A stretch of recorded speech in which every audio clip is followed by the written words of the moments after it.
Today, I'm very excited because we actually have Adama Robertson here on the show. She's actually a business owner, and she is the owner of Rains Noggin. And I'm just so excited that she's on the show so she can let you know more about her company and to really just help young people to decide, man, do I want to be a business owner when I grow up? Is this something that I really can do? Of course, you can do it. You can be anything you want to do. That's what they tell us. So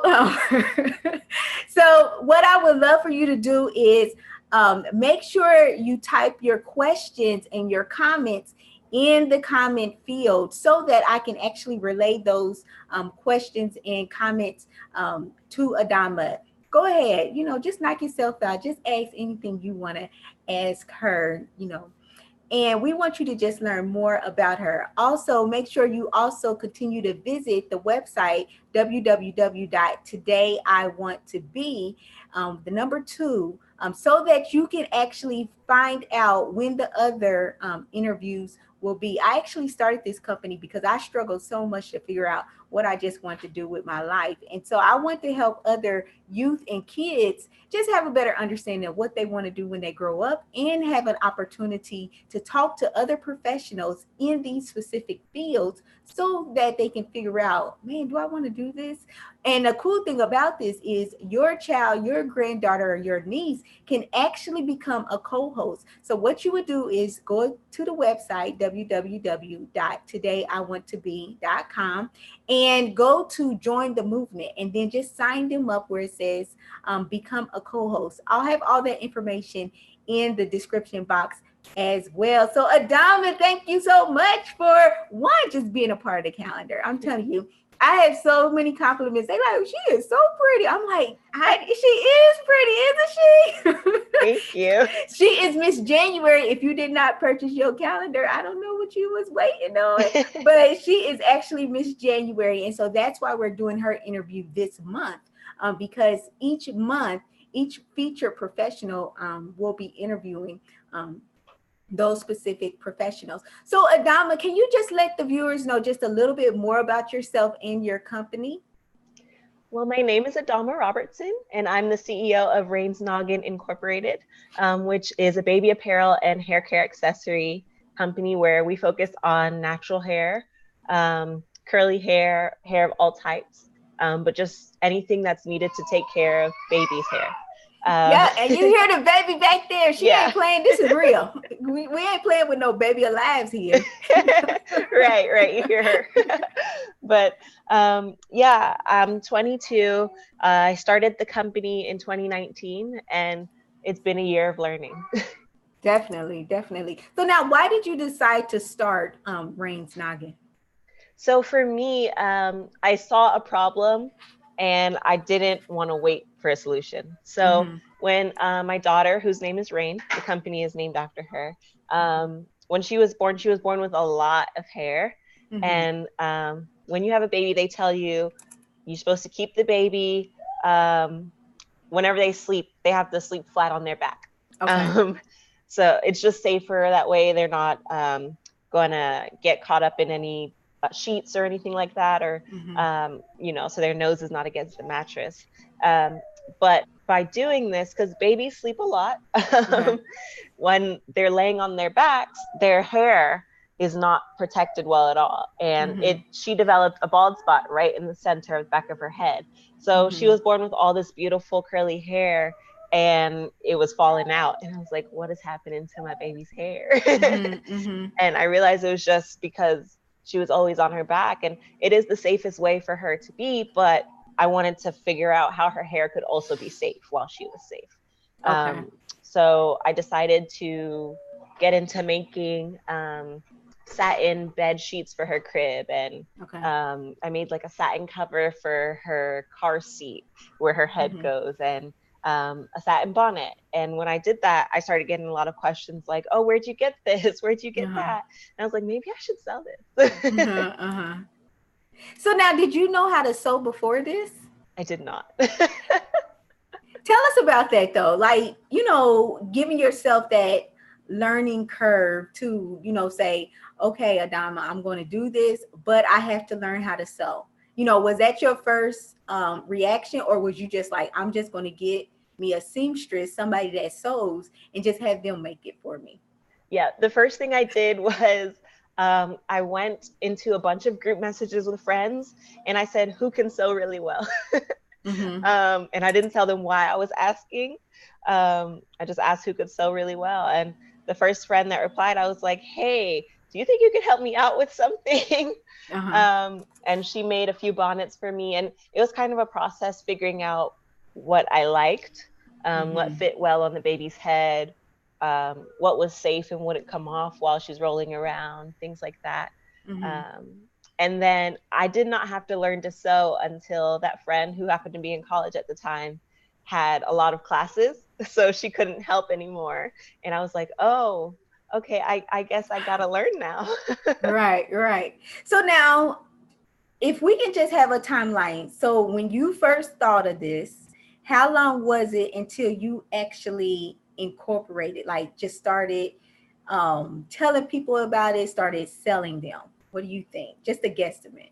Um, so my daughter was born in October of 2018, and we didn't really have any issues with her hair Mm-hmm. until like the end of that year. So around like December of that year, I started noticing like her hair thinning and things like that.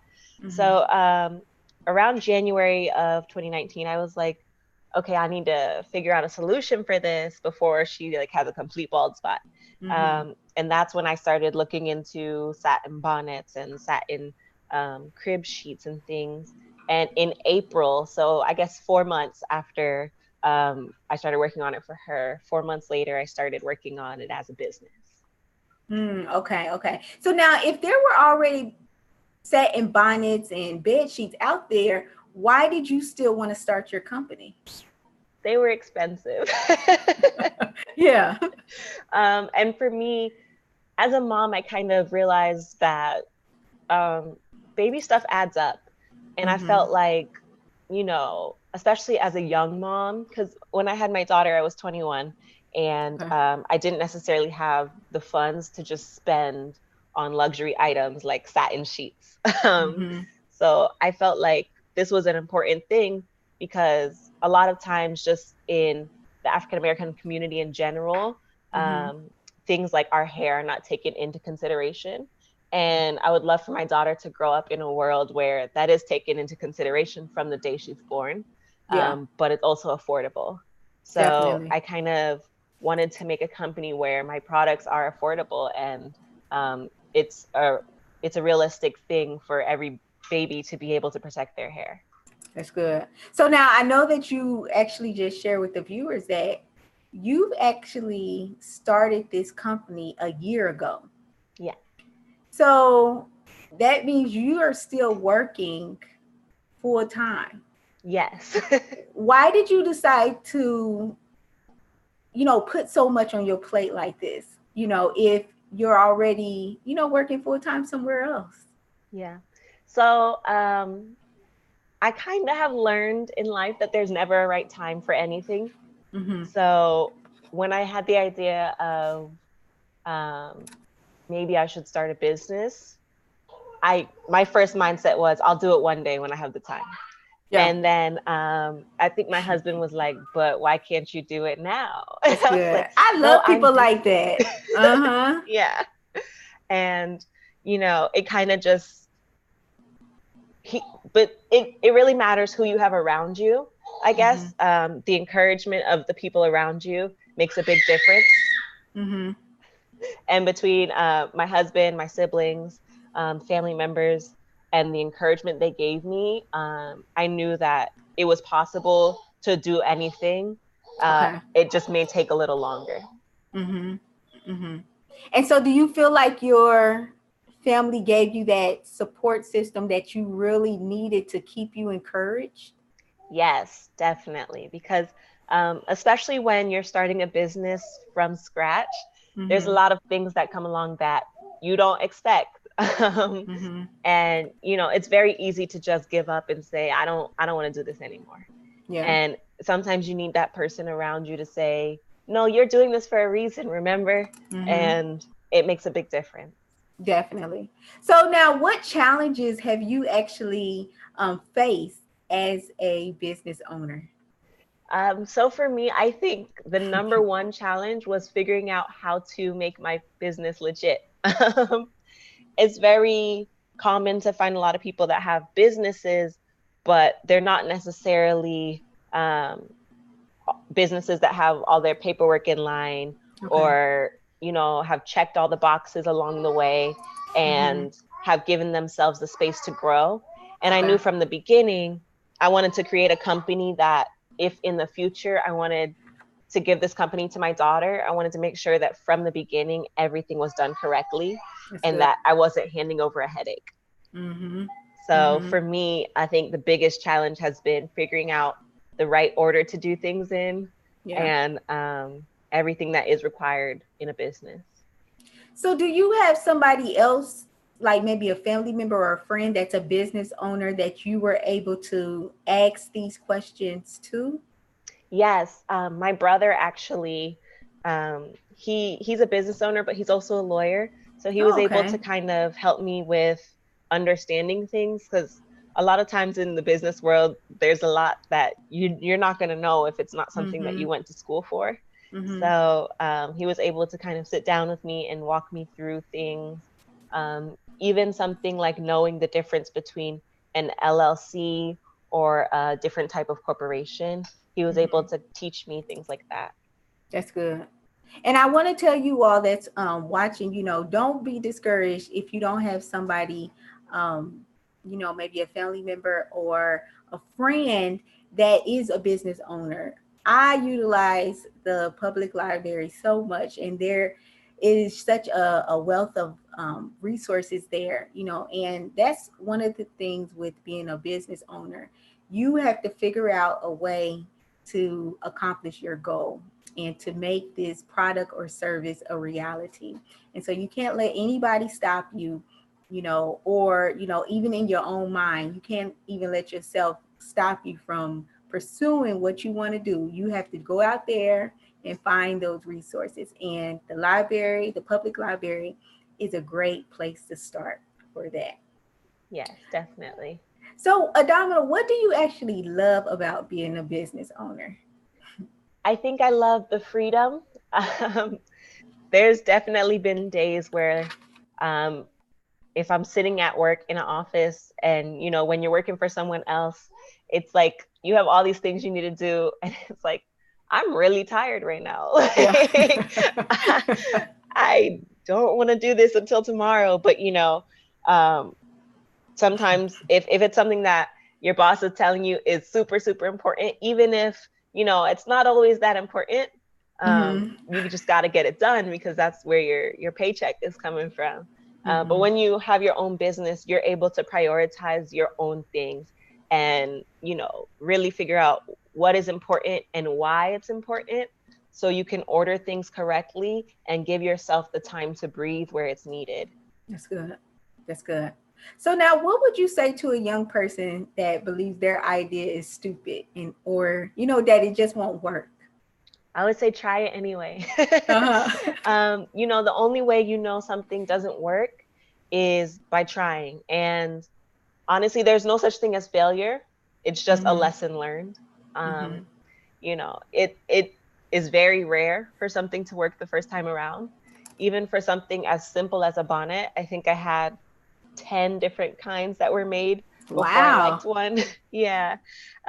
So, your ideas are everything, because your mind is the one thing that nobody else has.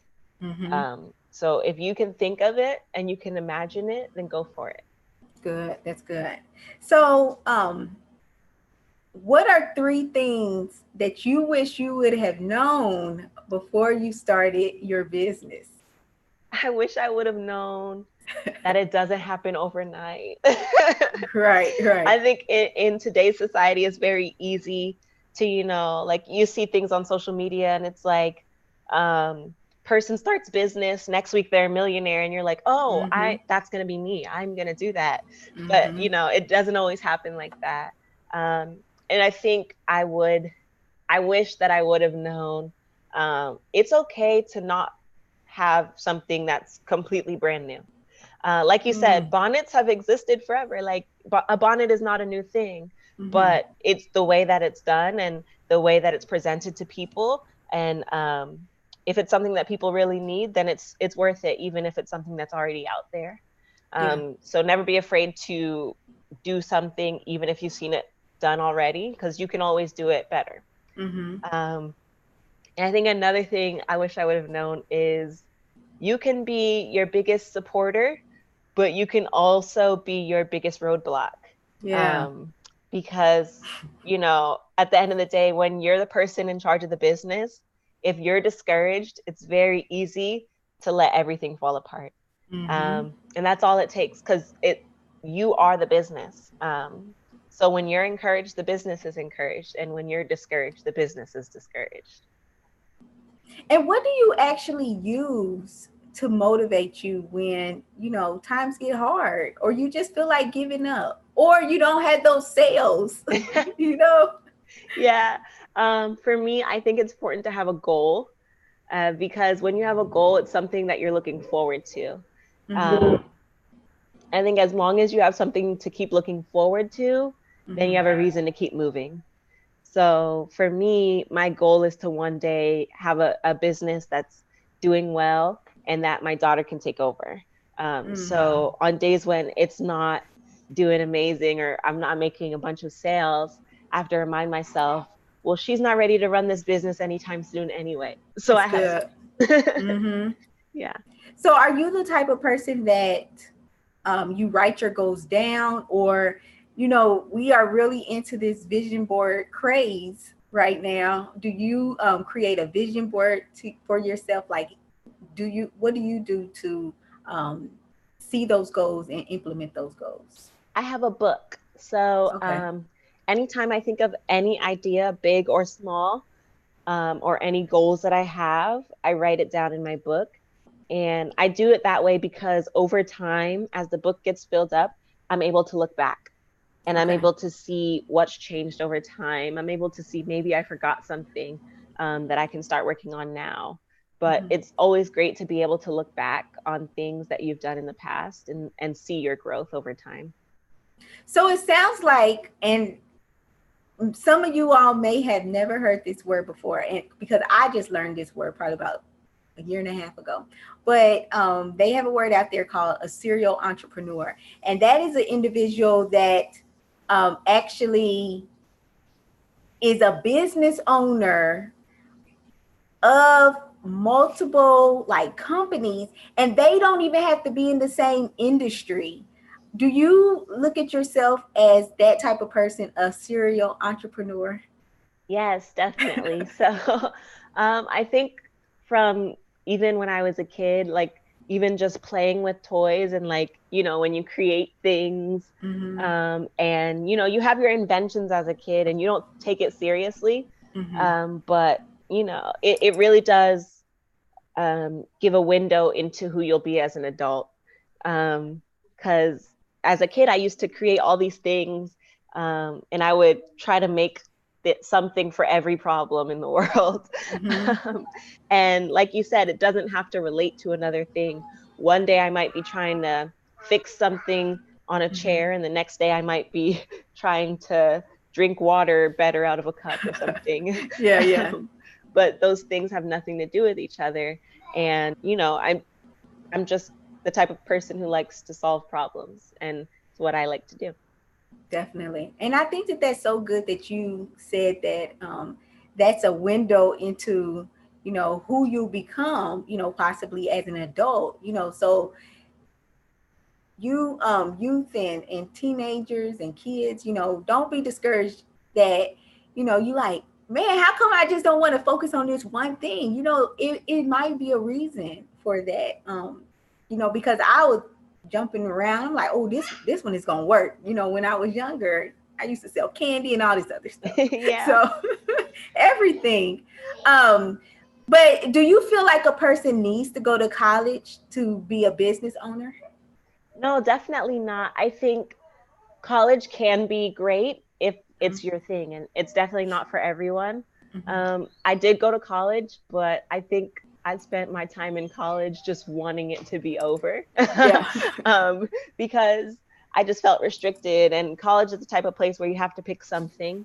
A lot of Hmm. times you have to have a major in something. And, you know, like we said, I'm the type of person I like to do everything. So it was Hmm. really difficult for me to have to focus on one thing for multiple years. Yeah. Because I can't even keep a hairstyle for more than 2 months. Right. So it was really difficult for me, but the experience of college and the friends that I made were still worth it. That's good. So, okay, let's say that a young person is like, man, Adama, she said I don't have to go to college.